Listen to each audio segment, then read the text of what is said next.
Welcome to the Adventures Log episode 10. My name is CoachFliperon and today we'll be reviewing the new king of gold farming, the lone Xocoy. This Adventures Guide submission is for the farming turn 2 category. As such, it is a deck that doesn't have any restriction for its configuration and is both fast and consistent enough to be clearing Great Machine Graveyard Dungeon for a great gold per hour ratio. In fact, it is currently the best deck to farm gold at the moment, and by far, which is not a statement I would make lightly. The configuration we're going to review today is a variant of what Fomies shared on the official forums on July 9th, linked in the description below. The purpose of this archetype is not only to guarantee that you will be playing Xocoy on turn 2 every game, but it also guarantees that you will be able to do enough damage to kill your opponent on the same turn every single game.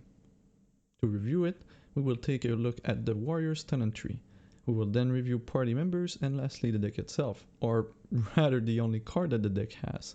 Lastly, we'll wrap things up with a dungeon fight.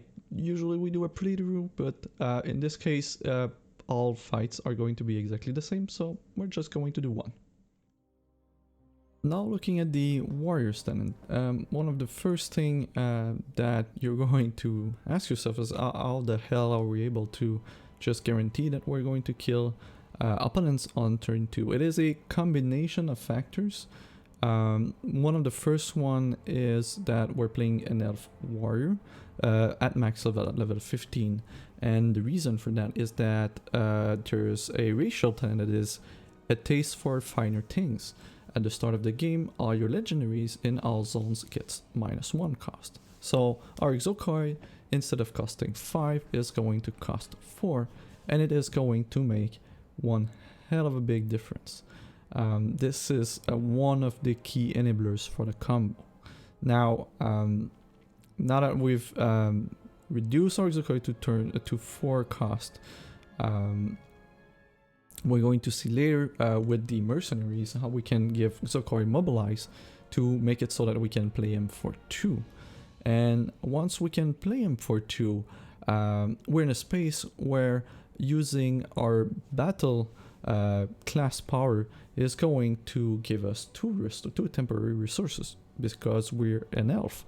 So we're already in a space where if we can use our champion power or class power on turn 2, and we have 1 troop in play, we're going to be able to play our Xocoy, assuming that we have 2 ruby thresholds. How do we get to our class power on turn 2 is we're going to use the Fury Tenant that is going to make us start the game with 2 charges. So by turn 2 we're going to have 4 charges because of this one. The other tenant that we're going to use is Warlord Agility. This one is reducing our warrior class power by 1. So instead of costing 5, it's going to cost 4. So we're still on track, right? We've now enabled us to play Xocoy on turn 2. Now, just Xocoy on turn 2 would not be enough. It needs to be very threatening, right? It needs to have speed, it needs to be big. We won't really want to kill our opponent on the second turn. So how do we achieve that? Well, the way we're going to do this and where we're going to be able to guarantee that we get our only Xocoy index is going through the training tenants. So the first one is very simple. At the start of the game, 25% of your troops in your deck gets trained and they get +1/+1. Now that's interesting. Instead of being a 4/3, it's now going to be a 5/4, which is going to be very important because we want to do a lot more damage. So +1/+1 on Xocoy, that's great. Notice that it's 25% chance, but we're going to find a way to guarantee it. The next one in line is reinforcement, 1 shot. If you have 1 shot, 2 resources, but a random train troop from your deck into your hand. Now this is one of the other key pieces that we're going to use. We're going to guarantee that Xocoy is trained, and as long as we can guarantee that, it means that on turn 2 we can use 2 resources to put a train troop from our deck into our hand. Now we're only using 1 troop in our deck, it is Xocoy. And since we guarantee that it's going to be trained, we're always going to be able to drug Xocoy on turn 2 with our reinforcement tenant.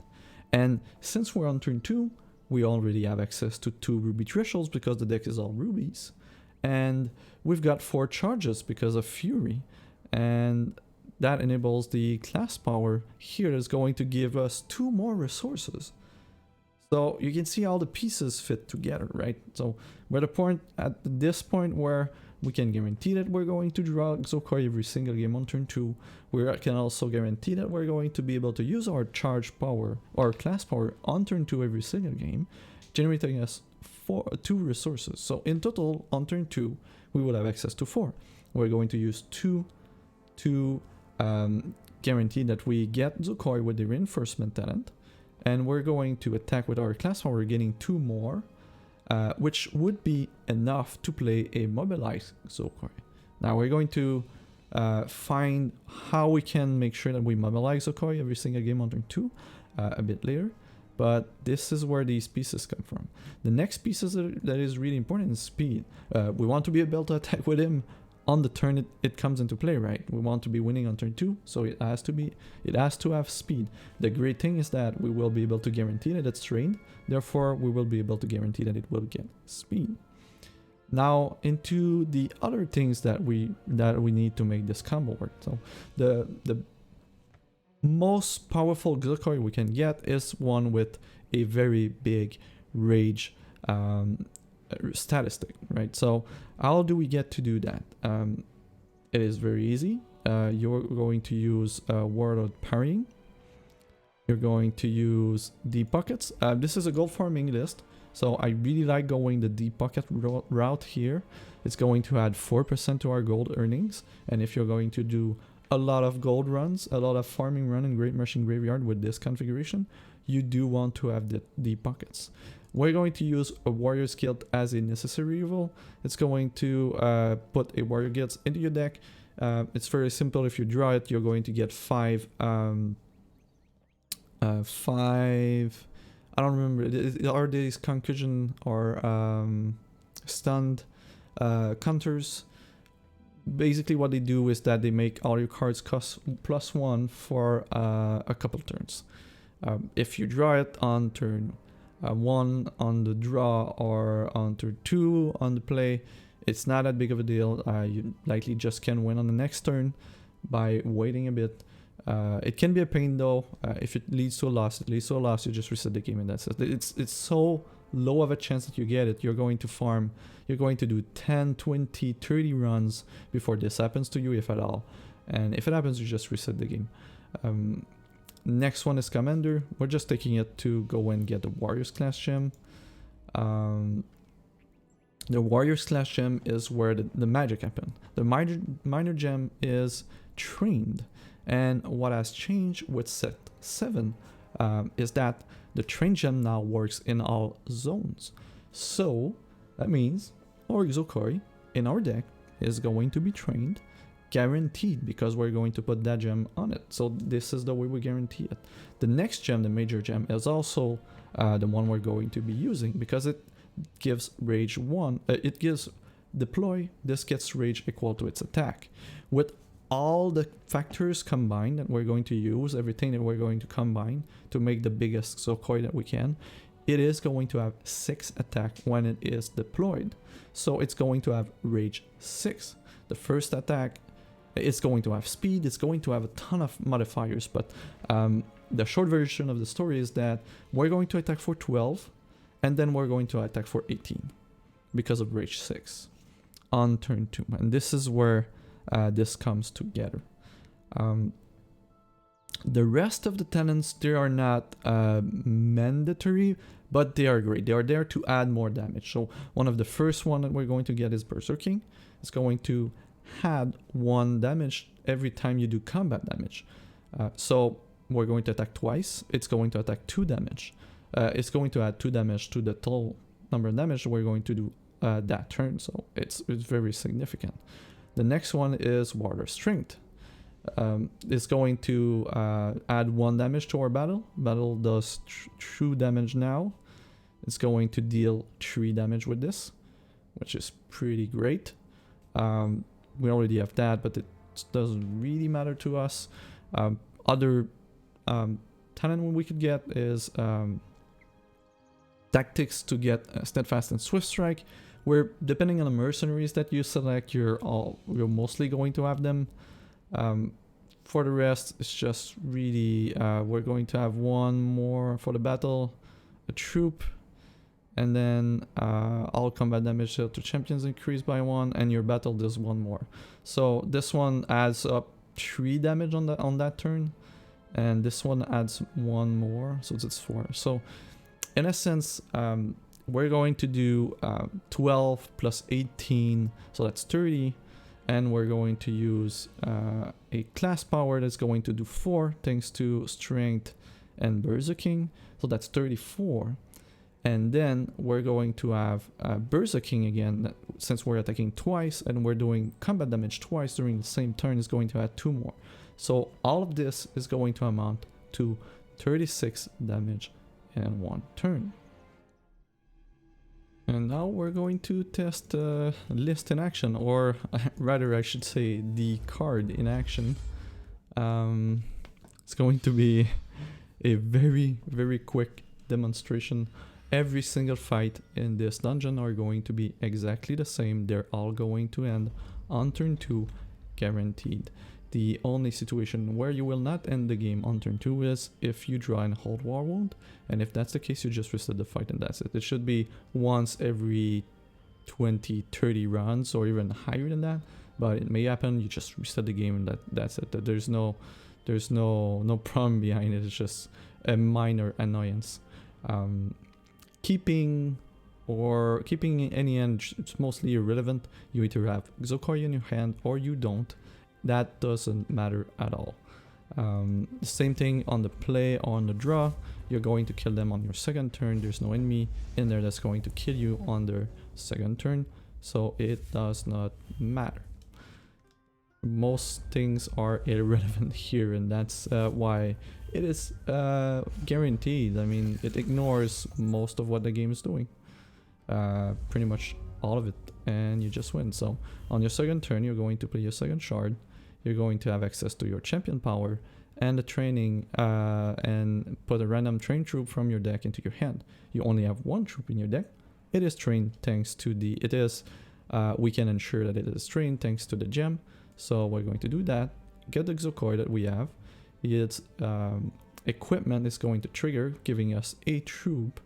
Now we can use our champion power, doing 4 damage here, and that gives us 2 resources. So we can play Xocoy because it has mobilize, again guaranteed because we have only 1 troop in our deck. And now we're end up with a very powerful Xocoy that has Rage 6 because of the warrior gem that gives Rage 1 for each attack the troop has when it comes into play. It has mobilized, as we already discussed. It has Gladiator 1 from Nogg Nogg, meaning that usually it's a 5 attack troop, now it's a 6 attack troop during our turn. It has flight and a bunch of other stuff thanks to Triumvirate and the training talents. So now that we have our big flying, speed, rage 6, so on and so forth, Xocoy, we can attack for the first attack. So the first attack is going to be 6 plus rage 6, so 12. Keep in mind that since we have the talent here that augments the damage by 1 combat damage, we're not going to do the 12, we're going to do 13. So attacking here for 12. For 13, so up and down to 6. And now we're going to get another attack phase because we're going to use this one-shot power that doesn't cost any resources, really a troop we control. And now we get another attack phase. The troop still has rage 6, so we're going to attack for 18 plus 1 for the talent here for a total of 32. We also did 4 damage thanks to our champion power. So the total damage that we're going to do on the second turn is 36. Again, there's no opponent in the Great Machine Graveyard that has more than 32 health. So we're always going to be at least 4 damage overkill to kill our opponent on turn 2. And there's no opponent that has any flight defense whatsoever. So we're always guaranteed to be doing maximum damage as well. Oh, in a sense, and this is why I was mentioning earlier that this is, if there's one thing that is going to be nerfed right now in PvE, it is Xocoy or the gems or anything that enables this combo, because it is guaranteed turn 2 kill, ignoring everything that the AI does. Literally ignoring everything. Another side note, if you want to speed things up and you want to farm gold, deactivate as many of the stops as you can. Here you can see that I only have my main phase and my second phase. That skips a whole lot of clicks.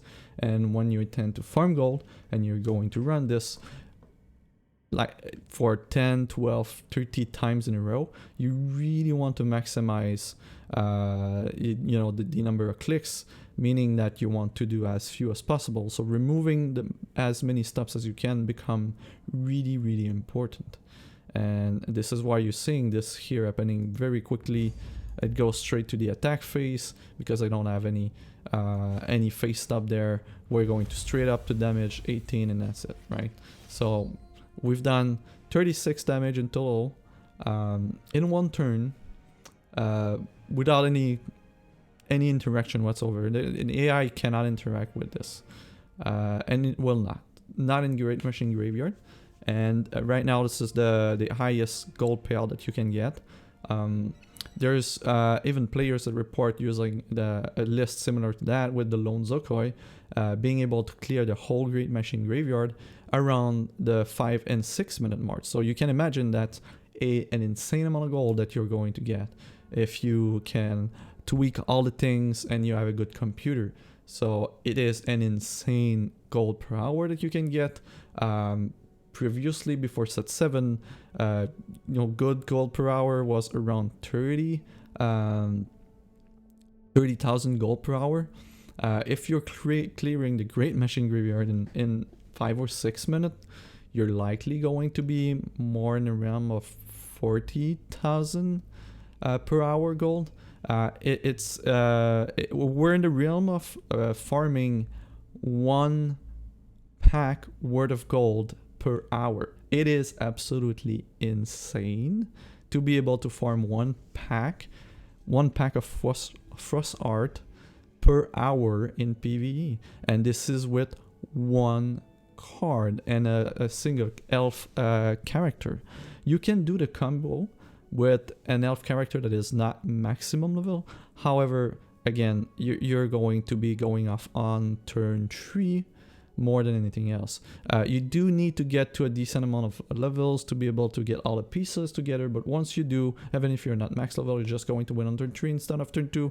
It's not a big deal. There's one fight in there that's a bit aggressive, doing 8 damage per turn. If you are on the draw, it's sometimes cutting it very short. But for the most part, you'll be able to just level very, very quickly while getting some gold. And at some point, you're going to be max level and things are going to go crazy. And yeah, this is the best and most efficient way to farm gold right now. Hope you enjoyed the video. Let me know what comments you have, or if you're using a slightly different tenant scheme, or have any other ideas about this list. But it's so simple, it's so lean, it's so it's so like there's one card in the deck. We can play with the talents a bit. You can find other mercenaries, but for the most part, that's it. I mean, guaranteed best gold in the game requires 1 card. It cannot be more budget than that. It's something you can farm in Frustrating Arena. It really just requires time to get a real deck, quote unquote real deck, level up your character before you can do that. But once you can do that, right now you'll be farming 1 Frostheart pack per hour in PvE. So if you farm 4 hours and you're very dedicated and you're consistent, you're going to farm 3 or 4 packs of Frostheart per night. And that's a whole heck of a lot of packs to be able to farm out of 1 card. So I fully expect this to get nerfed one way or another in the near future. In the meantime, just go nuts, farm gold, and get your packs, and while you still can, and provide some feedback. I'd be interested what you think about it. It's obviously not something that they want to have in the game. I would argue that it is even worse for the game than Tonya winning on turn 1 was. It did require a lot more clicks than that. It was mostly guaranteed, but it was a lot of efforts, and you've seen there it's minimal number of clicks. We're winning on turn 2 with a minimal number of clicks, and it is guaranteed. So yeah, it trivializes the content that we have right now. So we cannot know how it will fare in the future content. But what I do know right now is that it falls straight into the category of things that they want to change in the future for PvE. I don't think this is a healthy thing to have in the game. However, as long as it's legal, as long as it's playable, if you want to farm gold, this is the way. CoachFliperon signing off, wishing you a great day, and hope to see you soon for the next video.